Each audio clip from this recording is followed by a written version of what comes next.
go back When are we doing the ice cream? as soon as he gets introduced. Okay.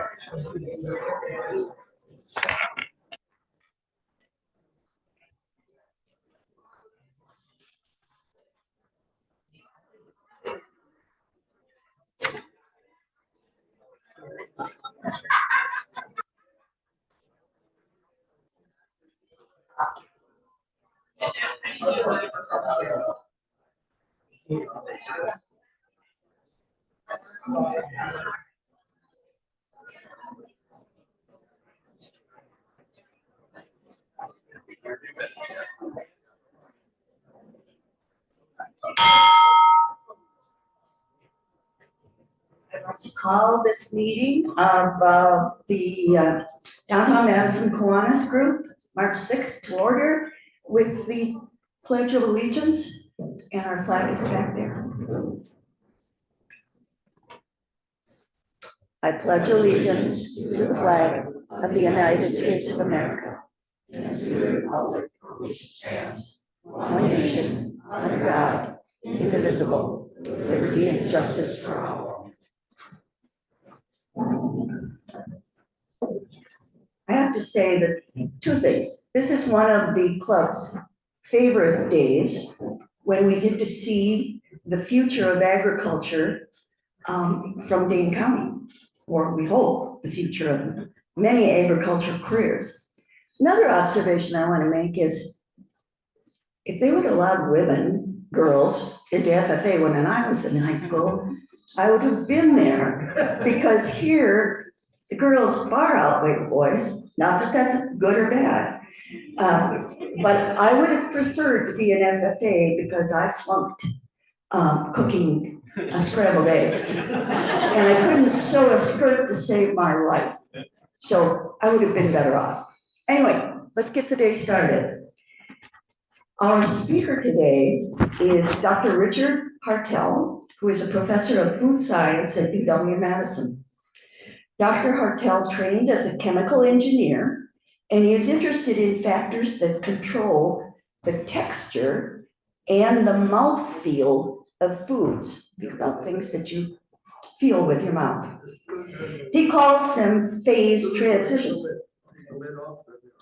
Okay, I thought they were trying to interrupt me. And he focuses his work on two of our favorite snacks, candy and ice cream.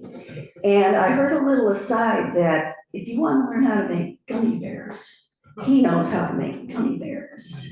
So go talk to him afterwards. Anyway, Dr. Hartel loves to teach. He has advised the food science student product development team for many years.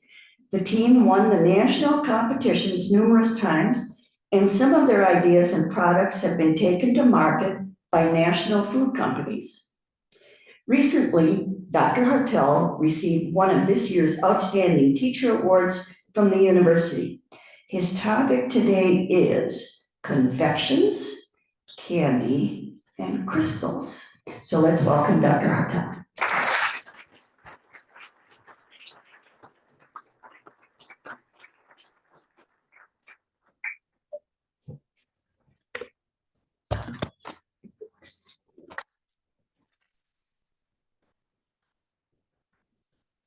So yeah, crystals, whatever else. One other thing, when you open up your ice cream, you can't, the spoon is in the top of the container. They call those Dixie cups when I was little.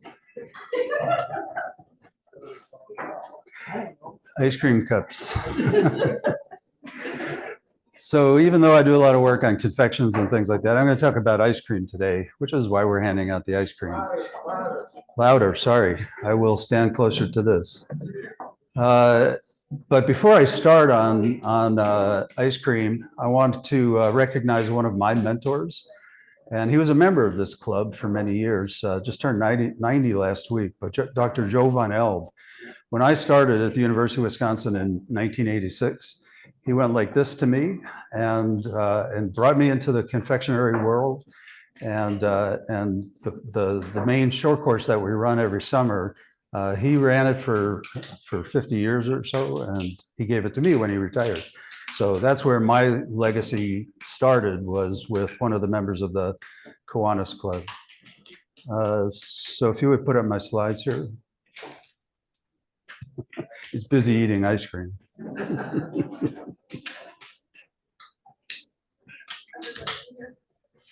Okay, so this is Babcock ice cream sitting outside of Babcock Hall. And one of the things that I study is how ice cream melts. Yeah, believe it or not, but it's really important to the industry, somewhat important to you if you're dripping down your arm, et cetera. But I'm not going to talk about melting. I'm going to talk about some of the other things that go into ice cream. So go ahead and change the slide. So this is my plan. A little bit about history of ice cream, including the history of Babcock Hall and the Babcock dairy plant. A little bit about current research. So I'll talk a little bit about some of the things that my research group works on. And I have one slide looking ahead.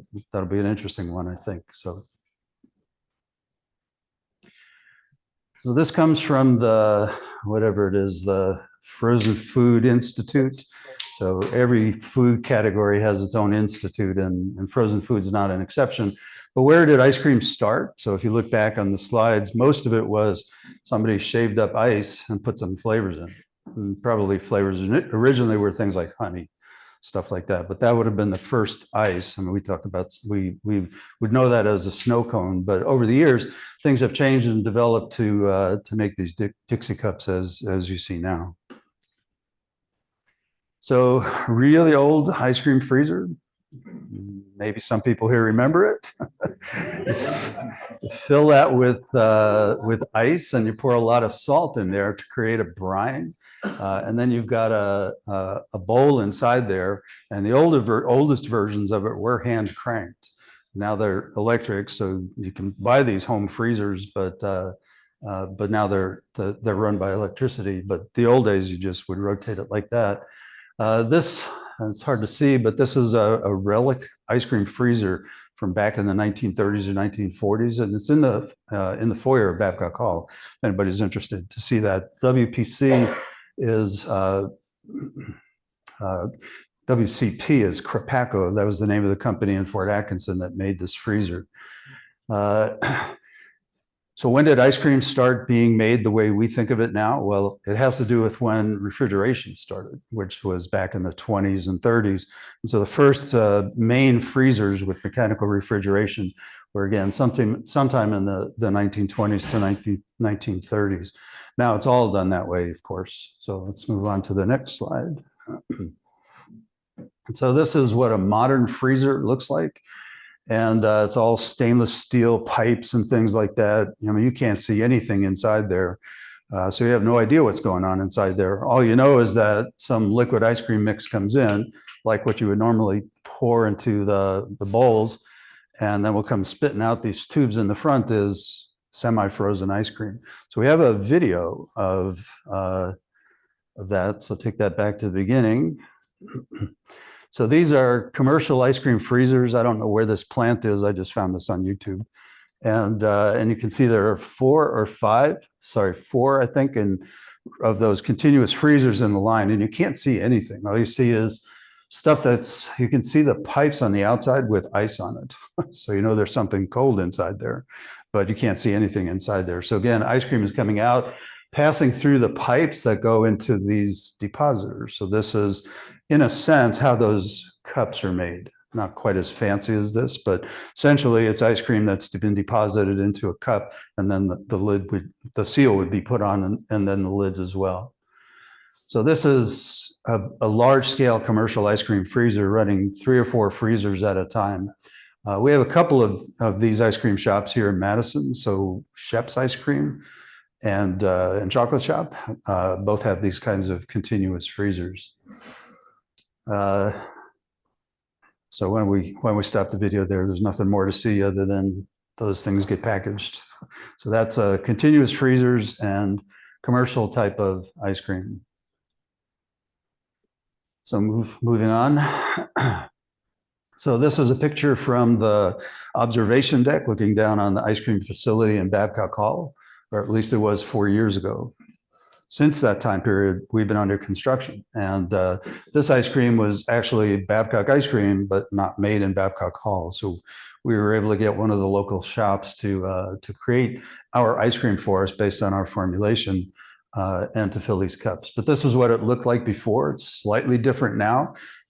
We hope to have our grand reopening next month. If you want to come back to Babcock Hall, and the observation deck will be open again.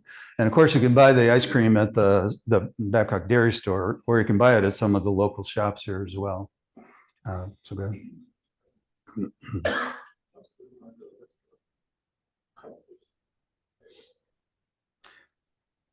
Everybody's heard of Stephen Babcock?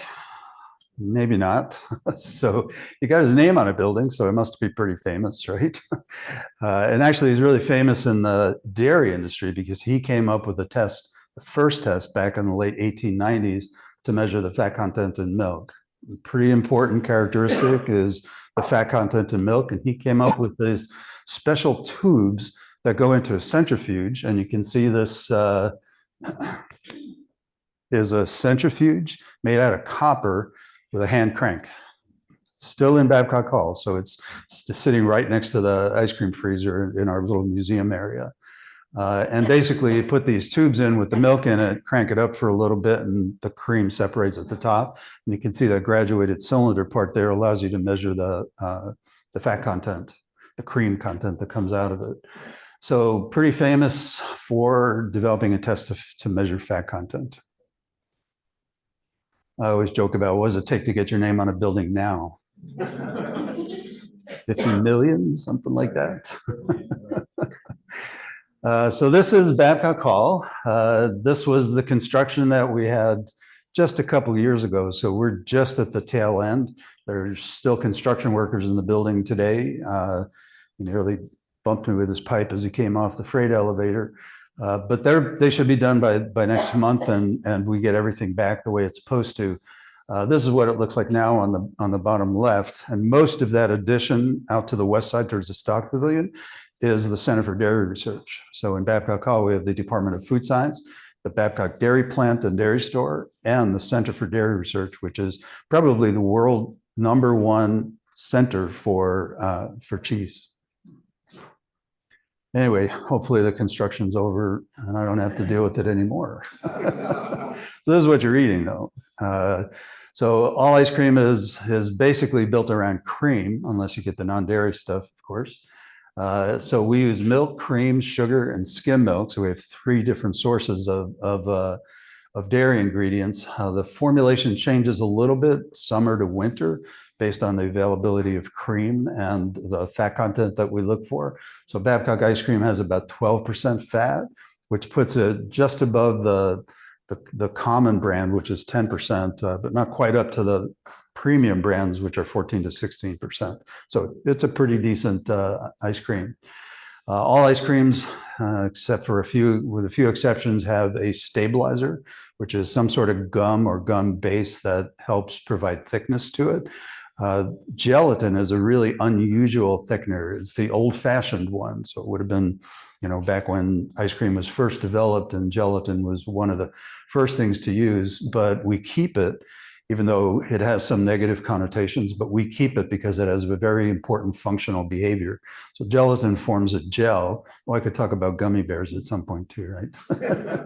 Made on gelatin. But gelatin, when you put it in your mouth, actually melts. All the other gums that are in there, like locust bean gum, that kind of stuff, you got to chew them to swallow them. Gelatin actually can melt in your mouth because it's a thermoreversible gel. So it gives very unique flavor release and taste characteristics.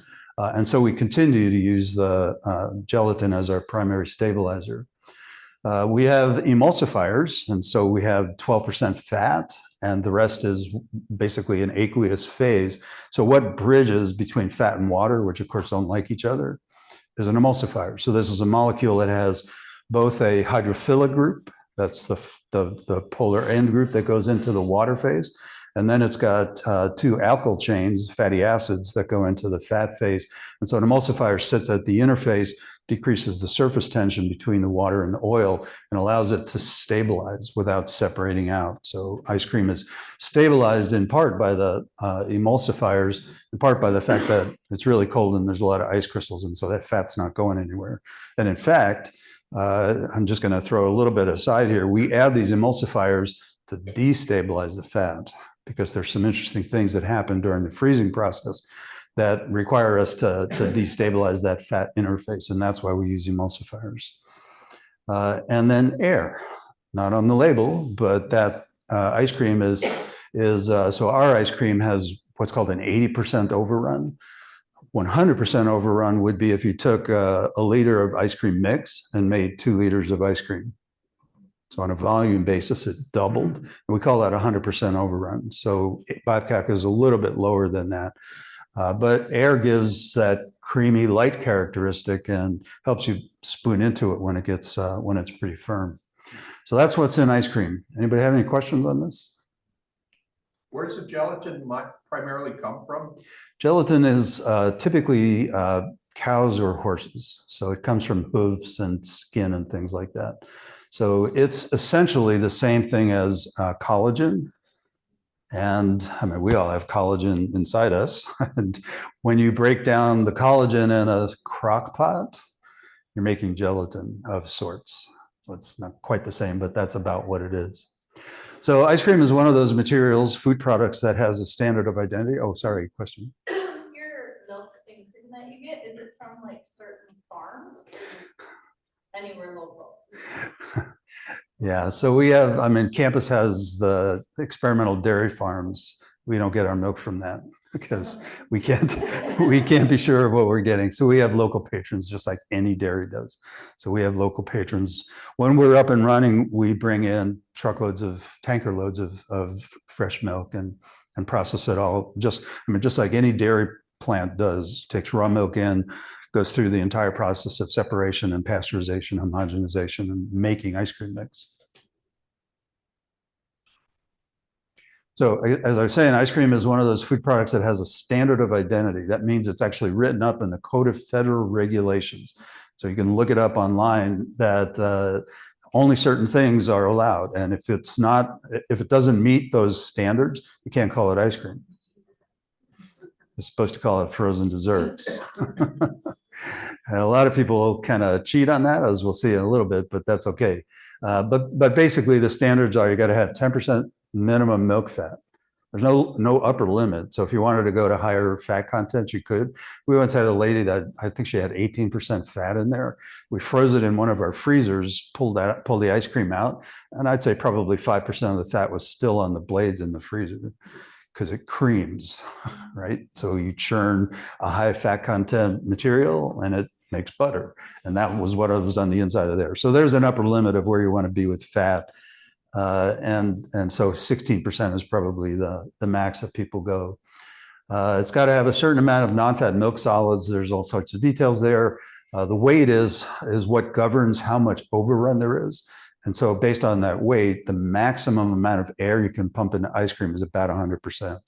So 100% overrun. If you went to 120%, you couldn't call it ice cream. Again, technically. So there's a standard of identity. Who checks that? Well, FDA does, but unless you're a real big company doing really obnoxious things, you don't get much more than a slap on the wrist. Just as a couple different things here, custard is unique because it has to have certain egg yolk solids. So we have custard shops here in Madison, and they differentiate themselves from ice cream by the egg yolks. Question? Yeah, how's that going to run into, because it's a big part of what you call milk? Is that going to drift into what you call ice cream? Great point. I have a slide.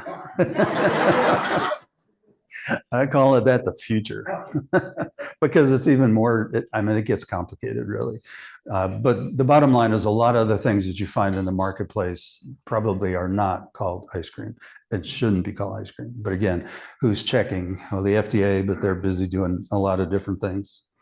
And then gelato was really popular for a while. And you can still buy gelato in pints at the grocery store.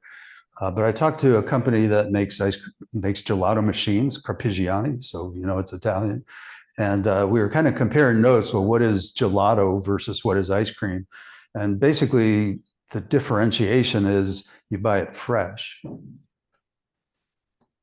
So Talenti, in her opinion, was not gelato because it was in the grocery store shelf. But custard, because you buy it fresh, would be considered gelato. I thought that was kind of interesting. But the bottom line is there's no real definition. These were Italians talking about, you know, what they think.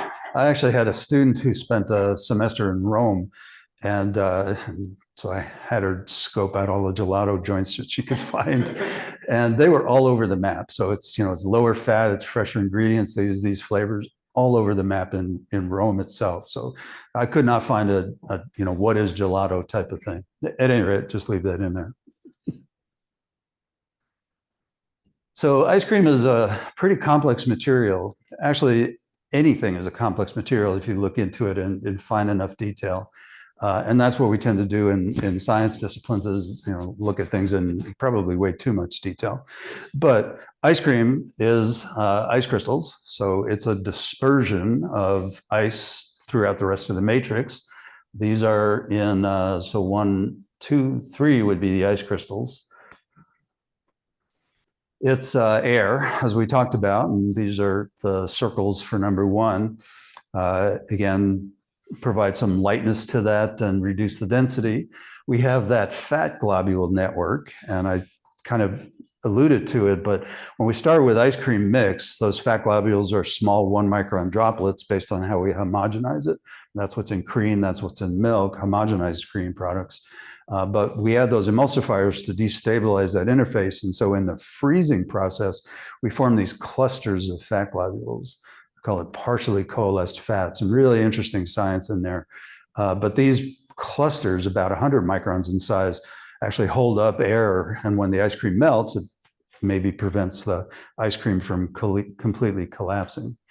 We also have proteins, which are part of the milk, and they interact with the hydrocolloids, and sometimes they don't like each other, and they might phase separate. So you think about the serum phase. So you've got a lot of air cells with ice crystals, and then we call it the lamella between the air cells. So this is the layer of, like, that would be a lamella between the 2 air cells. And this is really not to scale because the air cells are more highly compacted together. So the lamellas, we estimate it's only a few microns thick. And that's where the ice is, that's where the fat globules are. And when ice cream melts, the ice melts, dilutes the serum phase. And that serum phase, because it's got lower viscosity, will drain down through those air bubbles. But if those fat globule clusters are in the way, it doesn't drain nearly as well. So it's a really complicated material, multi-phase material. And, you know, in material science, they talk about all different types of multi-phase material, like concrete is a multi-phase material. Ice cream is too. Very different properties, and you know, and the aim, of course, is very different because we want this to melt in your mouth and release the flavors and give you that enjoyable.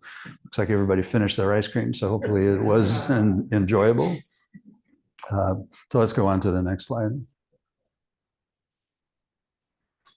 So we make ice cream and we make those structures in a complicated process, but I want to kind of walk through it really quickly, and kind of 3 different steps here. But the one on the far left is the freezer itself. So that was what we showed the video of, that you couldn't see anything in. You could just see the ice cream being pumped at the end. But what goes into that is ice cream mix at refrigerator temperatures or something like that. I think this just went out.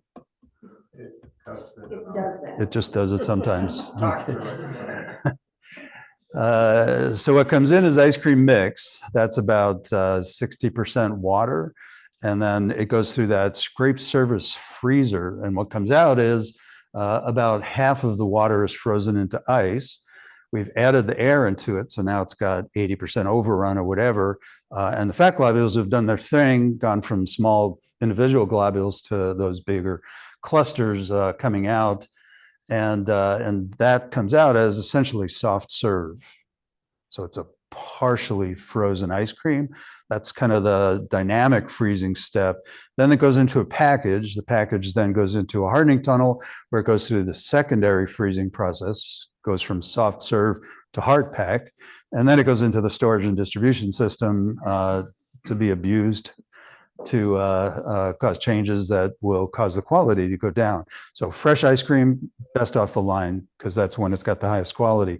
Afterwards, ice crystals start getting bigger, air bubbles start getting bigger, no longer has the same characteristics.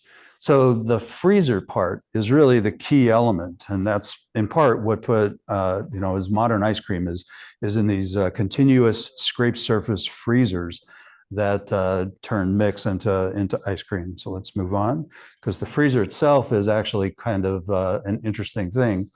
And so this is a scrape surface freezer. This is a very rough diagram of what that looks like. But basically, it's two cylinders within each other.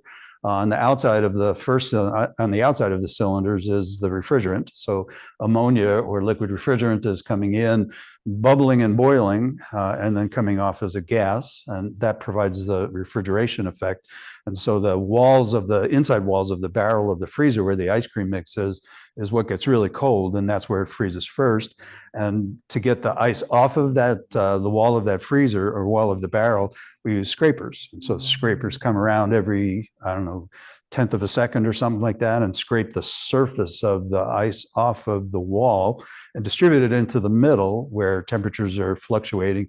So it's a really complicated process of freezing and then melting and freezing and melting. And ultimately what we get out of the end of it are a series of ice crystals that are hopefully less than 30 to 40 microns in size. If they get above about 50 microns, you can start feeling them. Anybody feel ice crystals in that product? Sometimes I do talks at banquets, and there's such a thing called banquet ice. They scoop it, and they bring it out in the warm and scoop it, because who wants to scoop it in the freezer?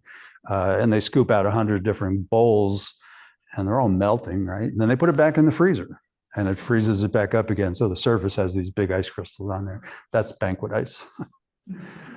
So again, this freezer operation takes only 2 minutes or 3 minutes to go from ice cream mix to soft serve coming out. So go ahead and change the slides. So this is a scrape surface freezer. This is the one we have in Babcock Hall, provided to us by Tetra Pak. So they're one of the biggest companies. And we have a research project. So I have a PhD student who's looking at what goes on inside there. Can't see it, but we have ways of kind of simulating. And this is our best guess of what goes on in there, where the ice crystals form on the wall are scraped off and deposited into the middle. And as it goes through from the entrance to the exit of the barrel, they get bigger and bigger and bigger. But hopefully by the time they come out, they're still only 35 to 40 microns in size. Really complicated process that even Tetra Pak doesn't have a good idea what they're doing. So it's actually interesting. I mean, Tetra Pak is a really big company, and they design their blades inside there by trial and error. So that's where scientists come in. Actually, the blades may be a harder metal, not stainless. And I'm sure the wall of the barrel is a harder metal, not stainless. Stainless is pretty soft. Question. What about quality control throughout this whole thing? Is there somebody there who's testing this, making sure that it's what you say it's supposed to be? So quality control is one of the jobs that food scientists get when they graduate with a bachelor's degree. Most of our students want to do product development, so they want to go to Ben & Jerry's and come up with the next flavor of Ben & Jerry's. Once in a while, people do. In fact, last week in my freshman career class, we got Ben & Jerry's and kind of dissected, and then the students got to develop their own flavor. So product development is what most of our students want to do, but quality control is just as important or more so. And so the students then would be walking around a plant like this looking for deviations in processes that could cause people harm. In an ice cream facility, that's primarily the pasteurization step. So we pasteurize the milk, but then we make the ice cream mix and we pasteurize the mix. And so the quality control people would be making sure the pasteurizer is working correctly and we're not going to cause anybody any problems.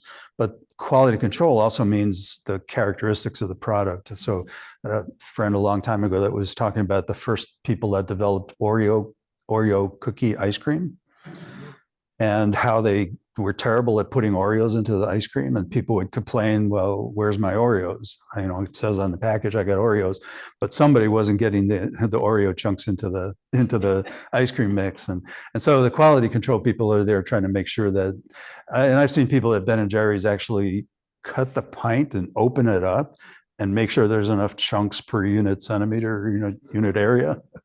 So quality control is really an important aspect of it, both from being safe to eat and being enjoyable to eat, having the quality that the company wants. So yeah, very important job. More questions? How do you make ice cream lactose free? So lactose free. So the cow decides that lactose, that's what we want for our young. Unfortunately, some of us are intolerant to that, and so the simplest way is to add the enzyme. So lactate is the enzyme that breaks down lactose into the component parts, which are glucose and galactose. A little bit sweeter, but one of the elements of ice cream that's really important from a science standpoint is freezing point. So we add sugars and other things in dairy to lower the freezing point. If we didn't lower the freezing point, you take a sample out of the freezer at normal freezer temperatures and you'd need a hammer to break it open. So lowering the freezing point means less ice is frozen at that temperature and it's easier to scoop.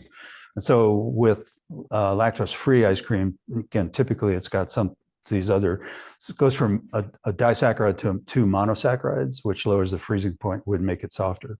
So there's other ways to do it. There's ways of taking milk and running it through ultrafiltration membranes, leaving the proteins behind and letting the lactose come out. So there are companies that are doing that as well. So there's multiple ways to get rid of the lactose. Probably most of the ones on the market use the enzyme. What about sodium chloride, salt? What about it? What about it? As we know, it's very dangerous for people with cardiac problems. Yep. And it also lowers the freezing temperature. It does indeed. And it often what we use out here on the streets to melt ice, because it lowers the freezing point, and a little bit of sun will go a long way. But we typically don't add sodium chloride to lower freezing point. To get a significant effect with sodium chloride, even though small molecules and it dissociates, so double the effect, you still have to add too much salt to make much effect on freezing point. So the salt that's in ice cream is mostly to enhance flavor, not a functional thing from a freezing point standpoint.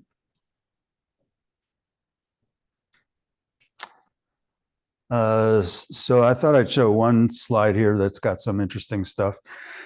So this is our interpretation of what's going on inside that scrape service freezer. So again, we can't look in there with anything, but we can try modeling what's going on through engineering principles. And so this is some work that is done.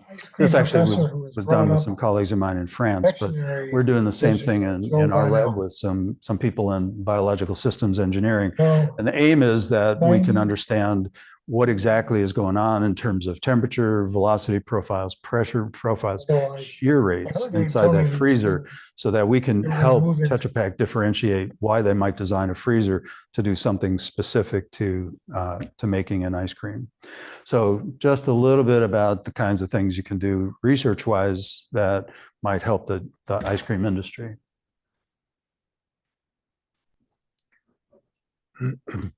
So I promised I'd finish with one slide about the future. Has anybody seen this ice cream? Brave Robot? Oh, we could spend an hour talking about Brave Robot. I actually don't even know where the name comes from, but it's commercial and you can buy it. So Pick and Save has it if you wanted to go find some. And their claim is it's a non-animal dairy frozen dessert. So wait, what does that mean? So there's a cow-free dairy protein in this product. It's made with, I think it's made with coconut, coconut, coconut oil and sunflower oil. So it's a non-dairy ice cream made from a coconut cream base. But then they add this dairy protein that didn't come from a cow, which is kind of one of the coolest things in foods these days. So that dairy protein was made through genetic engineering of microorganisms, and they modified the microorganisms to produce, to express this dairy protein. So the dairy protein is actually expressed and fermented in a big batch fermenter, and then they go through all the processing steps to separate that protein out. And then they add the protein to this regular non-dairy ice cream. Knowing a little bit about ice cream and how things work in ice cream, I can't help but think this is a gimmick because that dairy protein has very little to no functionality in this ice cream. Yeah, it sounds really cool, right? It's a non-dairy ice cream, but it's got a non-dairy dairy protein. So is that the future of what we're going to do? I don't know. So just to speak a little bit more broadly outside of ice cream, there are three kinds of companies these days that are making kind of food analogs, so plant-based analogs. It's really not plant either. It's microbial cell culture type stuff. So there's the companies like Perfect Day, this company that is using microorganisms to express a certain protein or a certain fat. So I've seen those companies out there too, to create a product that has some unique characteristics like this. I mean, they're trying to put this protein into everything, not just ice cream, but this is the one that's commercialized. Second type of company are companies that take live cells from, say, a salmon, and then use tissue culture to grow those cells into meat. So tissue culture meat. So a company called Wild Type in San Francisco is trying to make these salmon analogs, but not from the salmon itself. Well, I mean, they got some cells from the salmon, but they're trying to grow it in a lab to simulate that. So again, sustainability being one of the primary things here. And the third kind is the mushroom mycelium. So the base of a mushroom as it grows, the mycelium. There's a couple companies out there that are taking that and trying to create meat analogs from that by texturizing it in various ways. So Nature's Find in Chicago, Meaty in Denver. So these are companies that are really pushing the envelope. I mean, they're different from Impossible Burgers. These are really pushing the envelope to create non-meat alternatives that potentially have the capability of being more sustainable. So question back here. I just noticed, so this is frozen dessert. Yep. So could there be? Oh, that's my words. Oh, okay, 'cause like you defined what ice cream was before. Could This is not an ice cream. This dairy, cow-free dairy, I can't say that, cow-free dairy protein, in it to classify it as a Nope. ice cream. No. So 10% milk solids is the minimum. And, you know, if this has even 1% of that protein, I'd be shocked. And what they're trying to sell here is a non-dairy ice cream. Why they chose to put this non-dairy. So again, I don't understand the marketing here, but you can buy it. There's a lot of things in the market that I don't understand. Am I correct that the majority of your research funds must come from existing companies that are making some kind of products? Good question. So I get my fundings from three different sources. Primary one is USDA. So this freezer project is a USDA project, USDA funded project. Then I get money from companies. I don't have any money from these companies. Actually, the only company I have money from now is they make gummy vitamins. Told you, vitamins, gummies. And then the third place are the commodity boards. And so there's a dairy board. They fund some research as well. That's where most of my money comes from, research money. So are we done with this one? It's kind of an interesting product. So let's just go ahead and open it up to more questions. It would seem that a lot of your students would actually be people in the business of producing product as opposed to freshman, sophomore in college. Is there is this through summer courses, or do you have a lot of adult people in your classes that are in I the? can't see the screen. We have, Sorry, no, no. so we have our food science I department. can put myself on. We have, I don't I don't know, 70, 75 way, undergraduates total make across it the 4 bigger, years. right? And when they graduate, they go But off. I can't see his So we have a slides. student that'll graduate in Slides are- May. She interned at Kraft Heinz last summer. And when she finished interning, she was That's given an interesting. offer. So she's going to make 72,000 plus a 5,000 signing bonus, plus a 20% bonus if she meets her first year's goals. So she's telling me, if I do good, I can make 91,000 next year. After that, it goes back to 72. That's terrible, isn't it? So that's what a bachelor's degree in food science gets you. If people do quality control, then typically it's down around 55 to 60. So that's what our graduates get. And so they come in as freshmen, work their way up to graduate, and then they go off and work in the food industry. And most of them do product development. Some of them do quality control. Every once in a while, there's another one. So last summer, we had a student that went to do production. So he was in production management. He was also making over 70,000. Abe, did you have a question? Yeah, question about what are the important food safety issues that you worry about in ice Well, my colleague Scott Rankin, of course, would be much better on that. But listeria is probably the number one contaminant that anybody in dairy is worried about. Again, that's what the pasteurization does, is knocks that back. Doesn't kill all the bugs, but in the freezer, nothing grows. You don't kill any bugs in the freezer, but nothing grows. So if you had ice cream, and I think, I shouldn't say any names. There was a company a while back that had a recall on ice cream, a couple companies that had recalls on ice cream.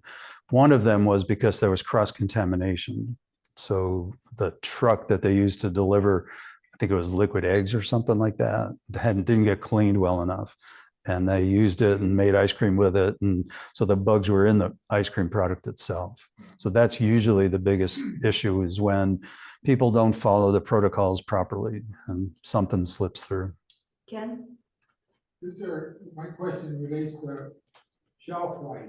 And we were at the grocery store yesterday and we saw ice cream, buy one, get one free. So should we be buying it, or is it, should we buy something that's a little fresher? It's really hard to tell. You go to the grocery store and you have no idea how long it's been there. But for the most part, if you have a busy ice cream department in the grocery store, they're moving things through pretty rapidly, and probably you're pretty okay with it. Actually, for one of my classes, week after next, I've been abusing some ice cream sandwiches. So, I talk about how ice crystals change over time in the freezer. And so I'm putting them in the microwave for 15-second shots 4 times, and then putting it back in the freezer. So I'm specifically trying to get that ice cream coarse so they can feel it and taste it. So that's what you're up against. One of my colleagues, Bob Bradley, retired, and he would call a home defrost or frost-free freezer an ice cream destruction machine. So defrost means you're up above the melting point. You're like 8 to 10 degrees C. Short time period, but it doesn't take that long for ice cream and ice crystals to get big. Then it goes down again. So think about that. Okay, we got time for one more question back there. I have a question for you on overrun. Is it pretty standard that all ice cream is at 100% or 100 overrun, or is it most of it about 80? So it depends on the quality to some extent. So ice cream, so overrun and quality sort of go hand in hand. So cheap store brands, typically 100%.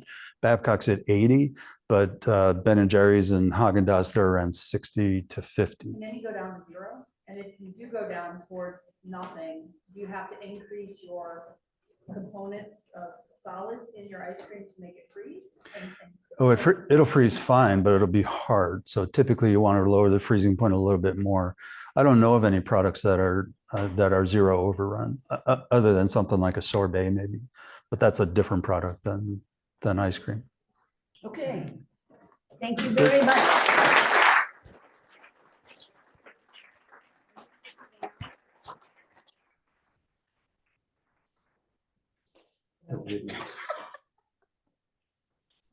All right,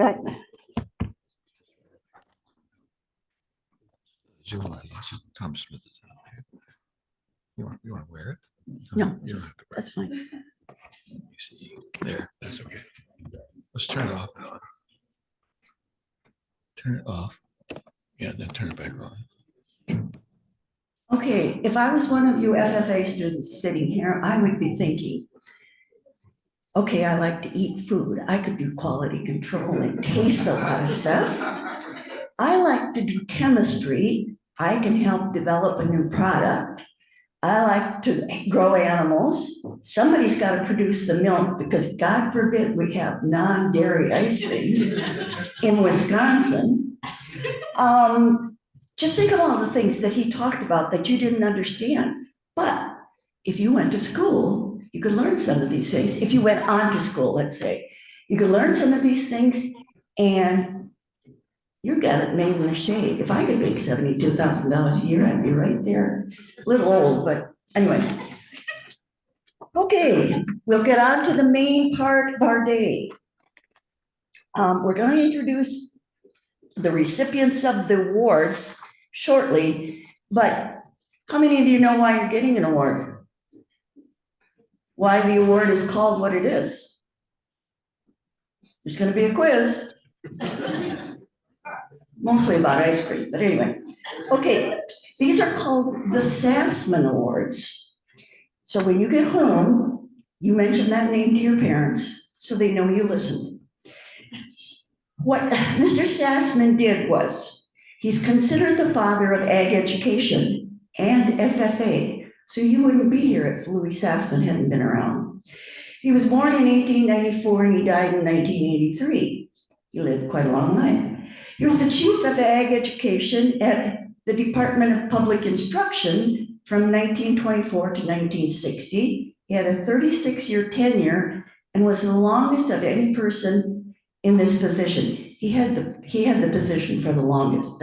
He wasn't the tallest anyway. He also directed FFA, coordinated the state FFA convention, oversaw teacher certification at UW-Platteville, UW-River Falls, and UW-Madison. He was known nationally for running a top-notch FFA program. He was well-liked, good-natured, fair, and honest, and he was an excellent public speaker. He liked working with young people, and he visited the home of every American FFA degree candidate and visited every school at least once each year. I'm assuming that was in Wisconsin. He was an innovator in curriculum.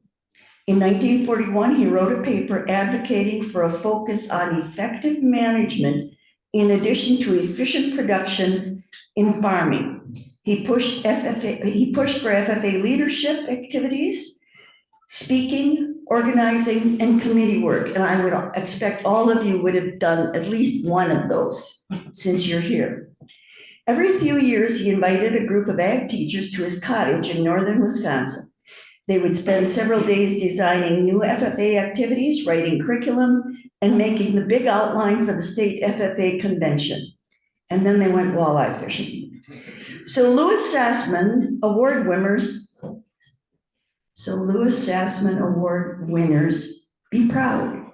Mr. Sassman envisioned FFA would develop strong leaders. And that's who you have been, or who you are and why you have been selected. Sassman was a longtime member of this club. Upon his death, the club created the Sassman Awards in his honor. The club also endowed the Louis Sassman Scholarship, now housed in the Wisconsin FFA Foundation.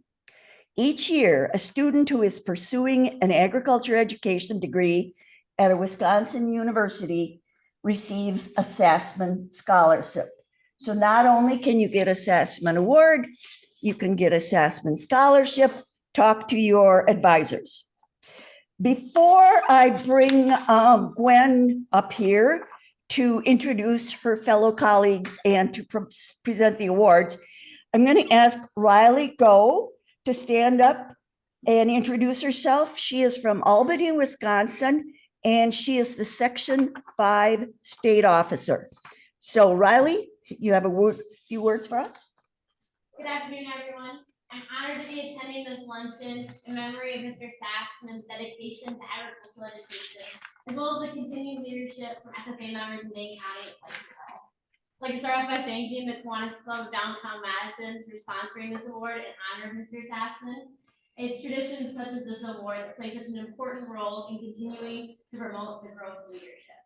Thank you for your continued support and recognition of our young leaders and agriculturalists here in Dane County. Throughout the past several months, I've had the honor of getting to know many of these FFA members through various FFA events, such as leadership conferences, speaking contests, and chapter visits. And I can think of no greater group of individuals who deserve this award more. I've seen your abilities to influence and motivate others, your dedication to serving your communities around you, and above all, your encouragement and support for each other throughout it all. So I'd like to congratulate all recipients today on your work throughout the past few years, and I look forward to seeing how you continue to lead in the future. Thank you so much for having me. Thank you, Riley. Okay, now we're gonna call Gwen Betcher from DeForest up here. She's going to introduce the FFA advisors and then introduce each awardee. And I know you've been told that you should at least say what you're interested in FFA and what you plan in the future, if you have a clue. Most of us don't, so we'll just take whatever you say. And then you will go to the left with your advisor and have your picture taken, so we can proudly announce that you are here. Gwen? Go ahead. All right. Thank you, Eileen. And obviously, thank you to the Kiwanis for having us every year. It's a wonderful tradition that I know my students look forward to, as well as our staff members, because it gets us together as well. And we appreciate the honors of our leaders, because this is our mission as agriculture teachers, is to build that next generation of agriculture leaders and watch them thrive. And a special thanks to Richard for the wonderful ice cream presentation. I think many students in this room have taken that opportunity to scoop some ice cream at World Dairy Expo or FFA Week. And now we know why we hurt ourselves and have sore forearms, because we just know that when that happens, we've got better quality, which is wonderful. And I do think you had one of my graduates, which was awesome. So to keep us on track and just go through, I'm going to start by introducing the advisors from all of our Dane County schools that are along. And we'll just go start there. So from Belleville, we have Melissa Knudsen.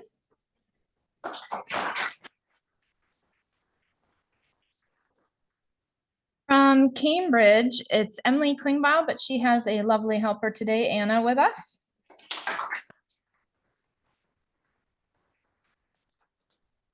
Hi, Gwen from DeForest. And also we have Zeth Engel and Abby Meffert, who aren't here with us. And then from Marshall, we have Paula Bakken. From Mount Horeb, we have Dr. John Arnold. From Oregon, we have Jillian Beatty.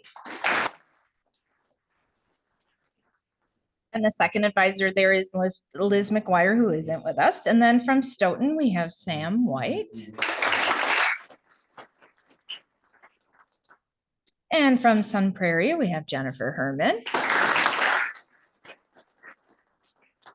From Verona, we have Jamie Morris and Angie Mitten Henson. From Wanakee, we have Alyssa Engel with us today.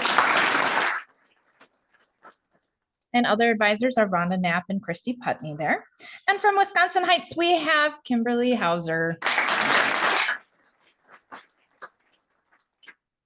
Special thanks to ag teachers. They always hold a special place in my heart, because we are the above and beyond when it comes to educators. All right, so for our award recipients, we're going to start with Belleville, and we have Ireland Mayhew.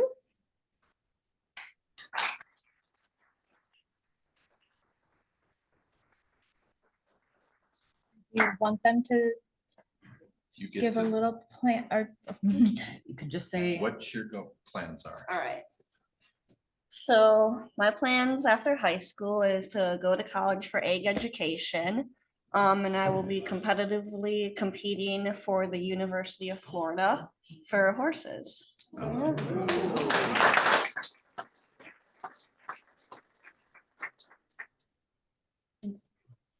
all right, for Cambridge, we have Victor Evenson.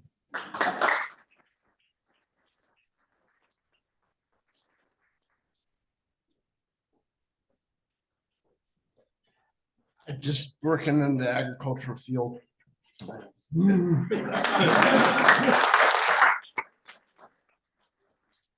For DeForest, we have Natalie Henson.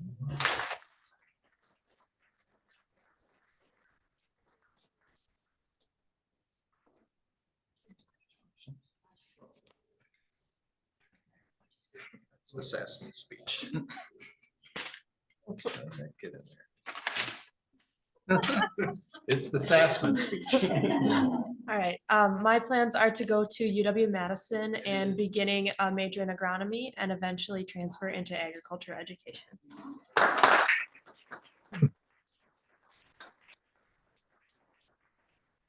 For Marshall, we have Jax Schuster.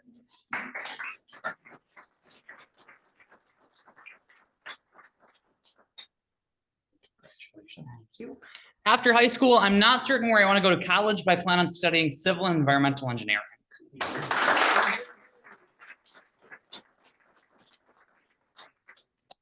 For Mount Horeb, we have Parker Bean.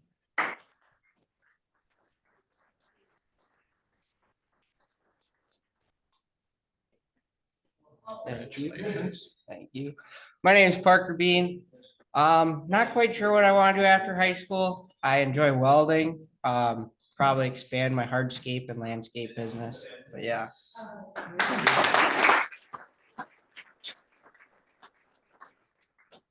From Oregon, we have Taylor Kramer.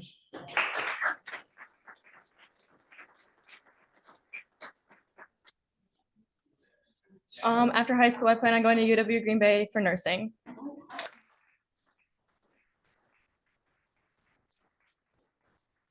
From Stoughton, we have Claire Spilby.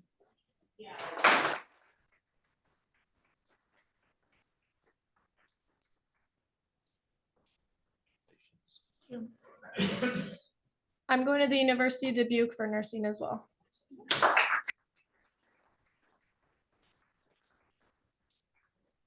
From Sun Prairie, we have Emma Washington.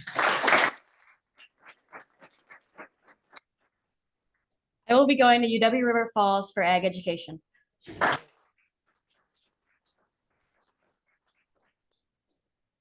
From Verona, we have Julia Klar.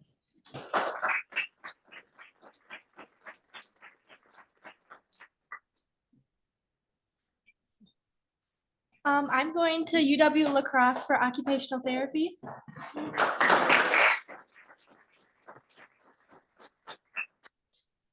From Wanakee, we have Eric Marty.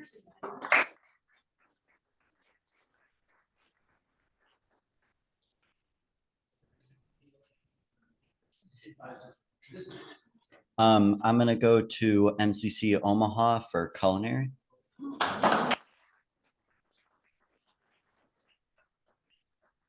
And last but not least, from Wisconsin Heights, we have Caden Wagner.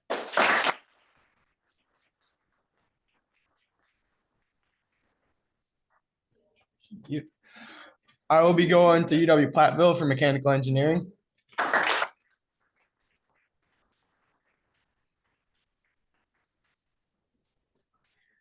That's all, right? I didn't miss anyone, right? All right, thank you again, and get your pictures and Get your let Eileen take over. Get your pictures taken any way you can. Let's see, closing remarks and adjourn.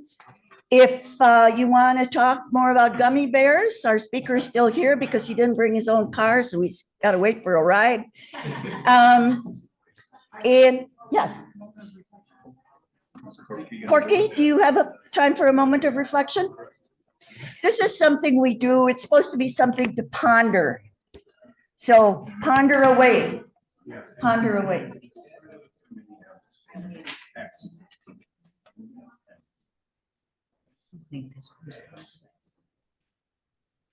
No.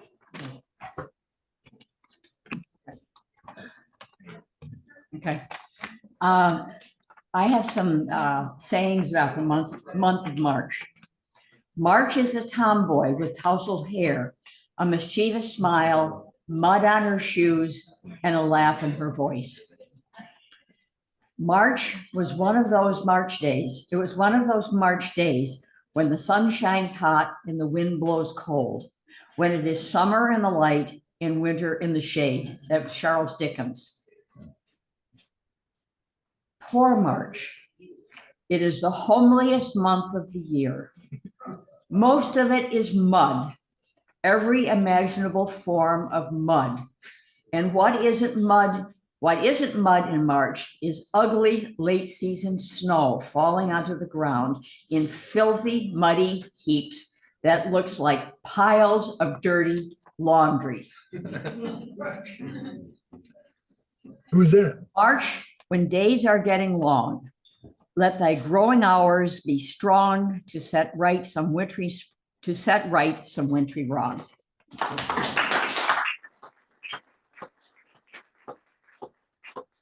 Is there anything else for the good of the order? Anybody have any announcements or anything? And at that, we are adjourned. Thank you all for coming.